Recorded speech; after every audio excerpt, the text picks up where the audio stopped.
Welcome to Litbit channel. Today we will see Understanding India second unit, History of India. So let's see what is history of India. The history of India spans thousands of years, marked by significant cultural, political and social development. First one is ancient India. The earliest known civilization is the Indus Valley civilization. It's known for its advanced urban planning. This was followed by the Vedic period, where the foundations of Hinduism, social stratification, and Indian philosophy were laid. Next one is Maurya and Gupta Empire. The Maurya Empire, founded by Chandragupta Maurya, was one of the largest and most powerful empire in the Indian history. Asoka, its most notable ruler, spread Buddhism across Asia.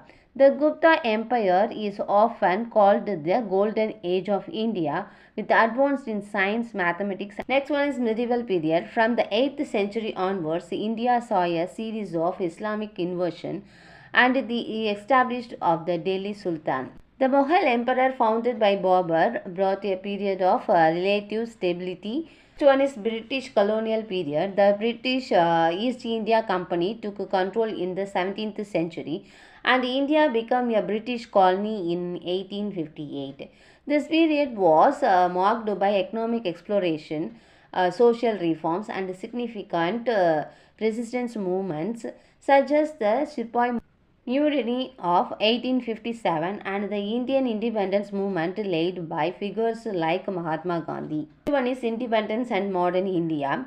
India gained independence from British rule on August 15, 1947 and was partitioned into the two nations, India and Pakistan. Since independence, India has developed into the world's largest democracy, a mixed economic and growing influence on the global stage. The end of India's history is diverse with many influences shaping its culture, economy and politics over the millennia. Let's see second unit, first topic, Indian freedom struggle. India's freedom struggle was marked by sacrifice, mass movements and the tireless efforts of leaders and citizens. It remains an inspiring chapter in global history. First one is the Battle of Plassey, was a decisive military confrontations between British force led by Robert Clive and the Nawab of Bengal, Siraj-ud-Dowlah. It marked the beginning of British colonial rule in India as the British East India Company secured a crucial victory. The battle stemmed from British interference in local politics, economic explorations, and conflicts with the Nawabs. This triumph enabled the British to establish political and economic control over Bengal, setting the stage for their expansions across India. While it solidified British dominance, it also led to the explorations of Bengal resource, weakening local governance and society. The battle remains a pivotal moment in India's colonial history. The Sannyasi rebellions of the 1770s was an early resistance movement by religious ascetic local leaders and supported by sannyasi, fracks and peasants. Sparked by British economic explorations, heavy taxation, and the diversing Bengal's famines, it aimed to oppose colonial politics. The rebellions featured guerrilla warfare and symbolic acts of defiance, marked an early examples of collective resistance against British suppression. However, its lack of coordinations and widespread support ultimately led it is a failure. Despite this, the rebellions remains significant as a precursors to later, more organized anti-colonial movement. Revolt of 1857, also known as the First War of Independence, was a large-scale uprising against British rule, led by figures like Mangal Pandey, Bahadur Shah, Rani Lakshmi Bai and Begum Hazarat Mahal, with support from Indian sepoys, local rural farmers and peasants. It aimed to overthrow British rule and restore sovereignty, driven by grievance over annexion's politics, cultural insensitivity and military issues. Although it combined military immunity with a popular uprising and marked the first significant organized resistance to colonial rule. It ultimately failed due to a lack of unity and coordination. Nevertheless, it became a turning point, laying the foundations for future independence struggle. Next one is the Indian National Congress, was formed in 1885 by Alan Actavian Hume, Dadabhai Nauroji and Umesh Chandra Banerjee with support from Indian elite reforms and intellectuals, aimed at providing a platform for political dialogue fund reforms demands. The Indian National Congress initially adopted a moderate approach, working within the British system. It emerged from growing frustrations with British politics and the need for Indian representation. While initially lacking radical demands, the Indian National Congress unified a diverse Indian voice, laying the foundations for the nationalist movement and later becoming the central force in the fight for independence. Partition of Bengal in 1905, initiated by Lord Curzon, aimed to weaken the nationalist sentiments and divide Indus and Muslims through the administrative divisions of Bengal into East and West Bengal. This divide and rule policy sought to distribute the unity of Bengalis and the growing nationalist movement. While it deepened communal divisions, it also sparked the Sudesi and boycott movements, strengthening Indian nationalism and mass resistance to British rule. Ultimately, the partitions become catalyst for heightened anti-British sentiments and the rise of border independence efforts. Next one is Sudesi movement from 1905 to 1908, led by Bal Gangadhar Tilak, Bipin Chandra Pal and Lal Lajpat Rai, aimed to boycott British goods and promote indulgence industries in response to the partitions of Bengal and economic explorations by the British. It was a mass movement avoiding economic independence and self-reliance, uniting various sections of society and sparking widespread nationalist fear. While it faced British repressions and achieved limited political success, it signified promoted self-reliance and national consciousness, laying the groundwork for future independence movement. Next one is the Muslim League, founded in 1906 by Aga Khan, Nawab Salimullah and Muhammad Ali Jinnah, aimed to safeguard Muslim political interest and right amidst concerns over Hindus' dominance in politics and fears for Muslim identity. Initially moderate, it later advocated for a separate Muslim state, becoming central to the creation of Pakistan in 1947. While it provided political representations for Muslims, it pushes for partitions, deepened communal divisions, and lead to widespread violence. The Muslim League played a vital role in shaping the political landscapes of India and its eventual partition. The Champaran Satyagraha of 1917, led by Mahatma Gandhi, was a non-violent protest against the explorations of indigo farmers by British planters. It marked Mahatma Gandhi's first successful use of Satyagraha in India, empowering farmers and achieving reforms in local issues, and did not address border political concerns.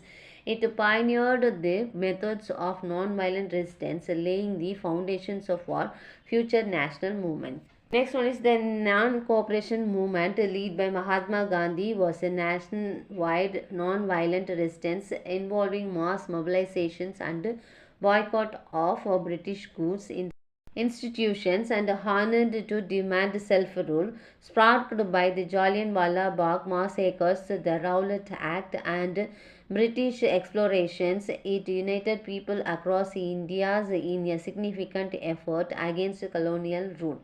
However, the movement was suspended after the violent Chauri Chaur incident, leading to some disillusionment Despite its premature end, it marked the first large-scale non-violent movement and a critical steps in India's struggles for independence. Next one, in 1919, the repressive Rowlatt Act, allowing arrest without trial, sparked national-wide protest led by Mahatma Gandhi and supported by the Indian masses and Congress leaders. This non-violent resistance was met with brutal suppression, culminating in the Jallianwala Bagh massacres, where British troops killed hundreds of unarmed civilians. These events exposed the cruciality of British rule, strengthened the resolve of complete independence, and becomes vital movements in galvanizing the Indians' independent movements despite the massive violence and loss of life they caused. Next one is the Caliphate movement from 1919 to 1924, led by Maulana Muhammad Ali, Maulana Shaukat Ali, and the Ali brothers, aimed to protect the positions of the Caliph and preserve the Ottoman Empire after its disbandment following World War I. Supported by Indian Muslims and the Indian National Congress, it forced on non-violent protest and pan-Islamic solidarity, aligning with the non-cooperation movement. The movement united Indus and Muslims in oppositions to British rule, strengthening their bond. Though it did not achieve its goal of restoring the caliphate, it played a crucial role in fostering Hindu-Muslim unity and contributed to the larger Indian nationalist struggle. Next one is the Seaman Commission's protest of 1927, led by Lal Lajpat Rai and supported by the Indian National Congress, was sparked by the executions of Indians from the all-white Seaman Commissions set up by the British to draft a new constitution. Mass protests and demonstrations demanded Indian participations in constitutional reforms. The British response included police repression, and Lal Lajpat Rai was severely injured in a brutal lathi charge, later dying from his wounds. This protest highlighted widespread resentment against British rule and ignited national awareness of the need for self-rule. Through the violence, further deepened tensions between the British and the Indians. Next one is the civil disobedience movement of 1930, led by Mahatma Gandhi, aimed to boycott British goods and refuse to pay taxes, especially in the salt tax. This large-scale non-violent campaign included the iconic Dandi March and Salt Satyagraha. It was sparked by economic explorations, high taxes, and the lack of Indian representations in governance. The movements lead to widespread protest and arrest, including that of Gandhi, disturbing British colonial rule. While it did not immediately force British concessions, it united the nation, strengthened the non-violent resistance philosophy, and significantly advanced Indians' struggles for independence. Next one, the Government of India's Act of 1935, introduced by the British government, aimed to grant limited self-governance while maintaining British control. It created provincial assemblies, introduced federalism, and made some governance reforms in response to growing political pressures from Indian nationalists. While it provided some political autonomy, it was widely seen as inadequate and failed to fulfill Indian aspirations for full independence.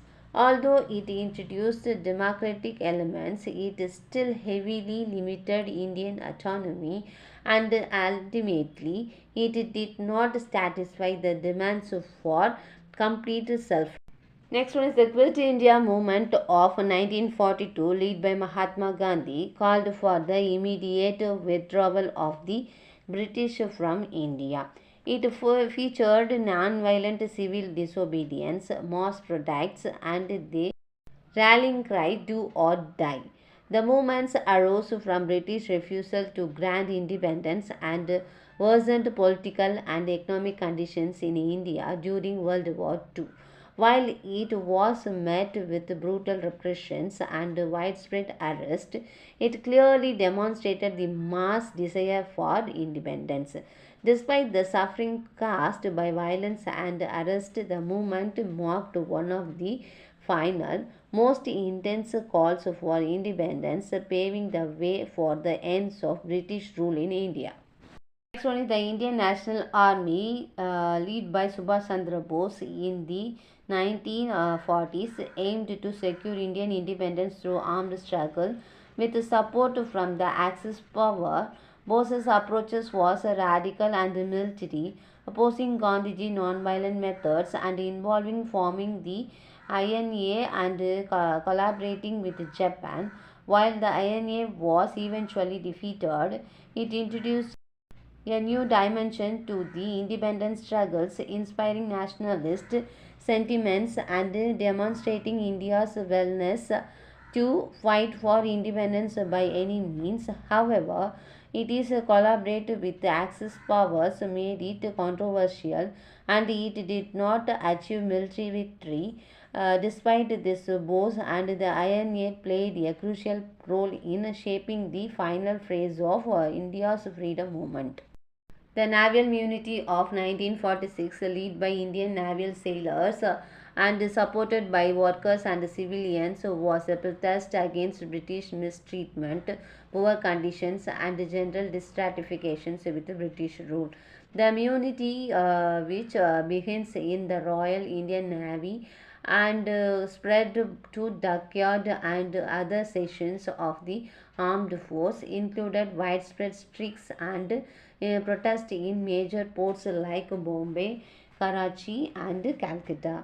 Through the British suppressed the mutiny, it showed the weakening power of the British control and the growing desires for independence.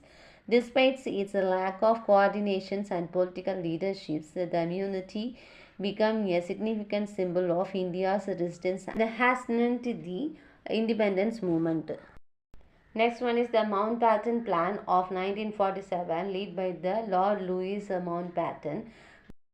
The last British Viceroy of India aimed to partition British India into two independent demonstrations, India and Pakistan. The plan created Pakistan as a separated Muslim majority state and divided provinces like Punjab and Bengal along religious lines. This was driven by rising Hindu-Muslim tensions and the Muslim leagues demanded for a separate state. The partitions caused massive migrations, communal violence, and widespread bloodshed, displaced millions. While it ended British colonial rule, it also led to one of the largest forced migrations in history and left a painful legacy of divisions and violence between India and Pakistan. Next one, the Independence Act of 1947, passed by the British Parliament, granted full independence to India and led to the partitions of British India into two separate nations, India and Pakistan.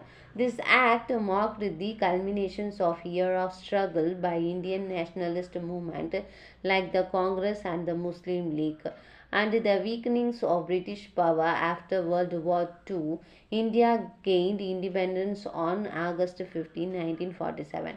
But the partition caused immense suffering with large-scale violence, displacement, and trauma. While it ended British colonial rule, the divisions left deep social political challenges, particularly between India and Pakistan.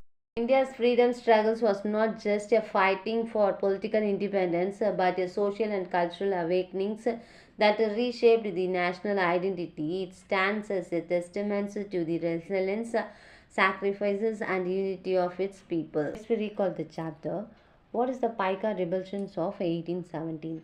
The Paika Rebellion was an armed uprising in Odisha against British land politics and explorations led by the Paika warrior. What were the causes of the revolt of 1857? The revolt was triggered by the interactions of greased cottage annexion politics like the doctrine of lapses, economic explorations, and cultural insensitivity. Why was the Indian National Congress formed in 1885? An Indian National Congress was formed to provide a platform for political dialogue and the demand administrative reforms. What was the main objectives of the Sudesi movement?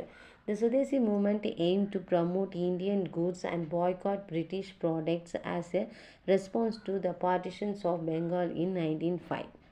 Next one, what was the significance of the Jallianwala Bagh massacre in 1919? The massacres where hundreds of peaceful protesters were killed by British troops shocked the nations and intensified the freedom struggle. What was the Dandi March in 1930? The Dandi March was a 240-mile march led by Gandhi to protest the British salt tax, initiating the civil disobedience movement. Next one, what was the Quiet India Movement 1942? Launched by Gandhi was the slogan Do or Die. It demanded immediate British withdrawals and marked the final phases of the freedom struggle.